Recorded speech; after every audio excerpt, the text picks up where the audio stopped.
जय हिंद।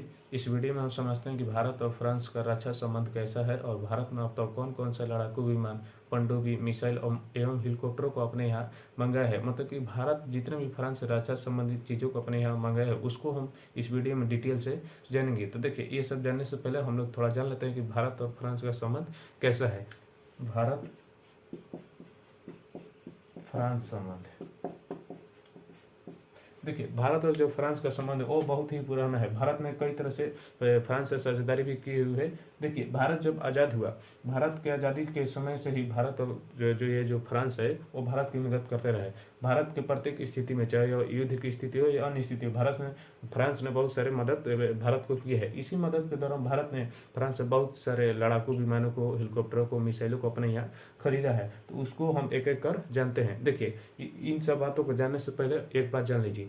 देखिए, जब भारत आज़ाद हुआ तो उस समय भारत की स्थिति थी वो अलग थी। मतलब भारत के पास उतना टेक्नोलॉजी नहीं था, जिसके कारण भारत को अन्य देशों से मिसाइलों को, पनडुब्बियों को मंगाना पड़ता था। लेकिन जैसे जैसे भारत डेवलप किया तो उन चीज़ों को हटाकर अपना चीज़ ले लिया। मतलब कि देखिए, पहले जो फ्रांस से जितनी भी चीज़ें आई थी वो अब नहीं है। मतलब कुछ है लेकिन बहुत सारे को हटा दिया गया है, क्योंकि भारत अब डेवलप कर गया है और उन चीज़ों को हटाकर भारत ने अपना चीज़ बना लिया है। तो देखिए, अब हम एक एक कर जानते हैं। पहला था कॉम्बैट यूनिफॉर्म। देखिए, सेना जिस ड्रेस का उपयोग करती थी ना पहले, तो उस समय वो फ्रांसीसी डिजाइन पर आधारित थी। और इतना ही नहीं, थल सेना को 2006 में जो है थल सेना को यह मानक रूप से कर दिया है कि जितने भी थल सेना है वो फ्रांसीसी डिजाइन का ही उपयोग करेंगे। लेकिन भारत की परिस्थितियाँ बदली, भारत का जो है भारत डेवलप हुआ और 2022 में देखिए भारत ने नीट डिजाइन की अपनी कॉम्बैट यूनिफॉर्म को अपना लिया। तो देखिए, इसमें पहला जो था वह है कॉम्बैट यूनिफॉर्म, जो कि पहले फ्रांसीसी डिजाइन पर आधारित था, लेकिन अब भारत ने अपना नीट डिजाइन 2022 में बना लिया है। इसके अलावा देखिए, दूसरा है मिसाइल, मिलान मिसाइल। ये देखिए, ये ऐसा मिसाइल है, ये एंटी टैंक गाइडेड मिसाइल है। मतलब कि टैंकों को मारने के लिए एक मिलान जो है ये मिसाइल है, जिसे फ्रांस और जर्मनी दोनों ने मिलकर डेवलप किया है। देखिए, फ्रांस और जर्मनी संयुक्त रूप से इसे बनाया है और भारत के पास कुल इसकी जो संख्या आप देखेंगे तो भारत के पास इसकी 34,000 संख्या है। इसके अलावा आप देखिए HAL चेतक और HAL चीतक, ये देखिए मशहूर है, इसको हम जानते हैं। देखिए, HAL जो चेतक है, इसका फ्रांस की कंपनी है सुद एवियस ने इसे बनाया और भारत में इसको बनाने का जो लाइसेंस लिया है वह HAL लिया है, भारत का जो है हिंदुस्तान एरोनॉटिक्स लिमिटेड। और देखिए, HAL जो चीता है यह एक सिंगल इंजन वाला हेलीकॉप्टर है और यह गर्म एवं ठंडा इलाकों में चीन के साथ मारने के लिए मुख्य रूप से इन्हें रखा गया है। जैसे कि देखिए, यहाँ पर हम छोटा सा भारत का एक मैप ले, इसको हम थोड़ा समझते हैं। देखिए, यहाँ पर तो नेपाल हो गया, ये भूटान हो गया। ये भारत का जो अरुणाचल प्रदेश का है मुख्य रूप से। देखिए, यहाँ के जो है लद्दाख वाला सीमा जो चीन से संपर्क करती है और यहाँ अरुणाचल प्रदेश वाला। देखिए, ये जो इलाका आप देखेंगे ये बहुत ही ठंडा इलाके है।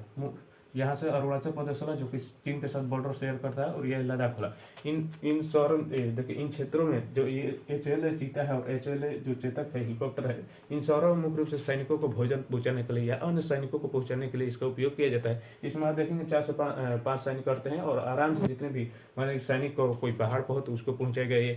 और देखिए, ये जो हेलीकॉप्टर है मतलब कि 5 सब में 2-3 कह चुके हुए है HAL चीता और HAL चेतक। लेकिन सैनिकों को मदद करने के लिए जो पहाड़ पर रहते हैं या ठंडे इलाकों में रहते हैं, उस मतलब जो कि मुख्य रूप से चाइना से सट हो, तो उसके लिए HAL चीता और HAL चेतक को फ्रांस से यहाँ पर लाया गया है। ये देखिए दोनों है। इसके अलावा देखिए राफेल को तब देंगे। राफेल जो है वो 4.5 फिफ्थ जनरेशन, मतलब साढ़े जो है 5वीं पीढ़ी में कहिए 4.5वीं पीढ़ी के ये जो है राफेल है। और भारत ने पूरी तरह से 36 अपने यहाँ राफेल को मंगा कर रखा है और इसे चीन के पास तैनात किया गया है। देखिए, ये जो राफेल है, ये राफेल बहुत ही महत्वपूर्ण है और ये जो है साढ़े चौथी जनरेशन के ये जो है राफेल है और भारत के पास 36 है और इसे चीन के सीमा के साथ इसे तैनात किया है। इसके अलावा आप देखिए एक पनडुब्बी है, कलवारी क्लास की पनडुब्बी। देखिए, कलवारी क्लास की पनडुब्बियों के भारत के पास कुल 5 है और इसका जो विस्थापन क्षमता है वो 2000 टन है। मतलब आराम से जो जल है, समुद्र है, सागर, उसमें ये 2000 टन तक विस्थापित कर दुश्मन को मारने में सक्षम है। इसके अलावा देखिए हैमर मिसाइल भी फ्रांस का है, जो कि भारत के पास भी है।